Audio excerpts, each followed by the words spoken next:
தூத்துக்குடியில் ஆட்சியர் அலுவலகத்தில் திடீரென தீ விபத்து ஏற்பட்டிருக்கிறது. அலுவலக வளாகத்தில் மின்சார வாகனத்திற்கு சார்ஜ் போடும்போது திடீரென பேட்டரி வெடித்ததால் இந்த தீ விபத்து ஏற்பட்டிருக்கிறது. அது குறித்தான அண்மை செய்தியை பார்த்து வருகிறோம். ஆட்சியர் அலுவலகத்தில் ஏற்பட்ட தீ விபத்தில் எரிந்த இருசக்கர வாகனத்தின் அந்த காட்சியையும் பார்த்து வருகிறோம். இது குறித்த கூடுதல் விவரங்களோடு இணைகிறார் எமது செய்தியாளர் முத்துராமன். இந்த தீ விபத்து எவ்வாறு நிகழ்ந்தது? விவரங்கள். வணக்கம். தூத்துக்குடி ஆட்சியர் அலுவலகத்தில் தீ விபத்து ஏற்பட்டது.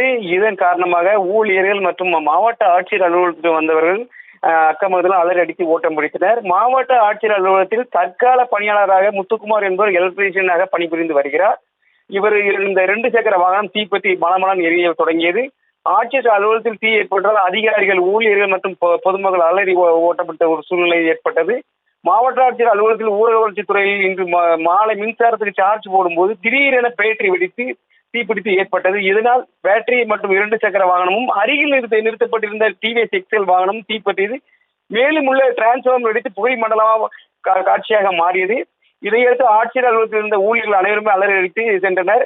பின்னர் தீயணைப்பு நிலையம் தகவல் தெரிவிக்கப்பட்டு சிப்காட் தீயணைப்புத்துறை அதிகாரி பாவனாசன் தலைமையில் தீயணைப்பு வீரர்கள் தீயை அணைத்தனர். இச்சம்பவம் குறித்து சிப்காட் போலீசார் விசாரணை நடத்தி வருகின்றனர்.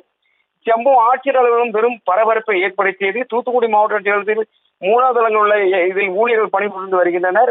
பொதுமக்கள் வந்து செல்லும் எதுவும் அசம்பாதம் நடந்தால் எச்சரிக்கை அடிக்கும் விதமாக எச்சரிக்கை கருவி பொருத்த வேண்டும் என மாவட்ட ஆட்சியர் அலுவலகத்தில் ஊழியர்கள் தெரிவிக்கின்றனர். இதனால் இப்பகுதியில் பெரும் பரபரப்பை ஏற்படுத்தியது.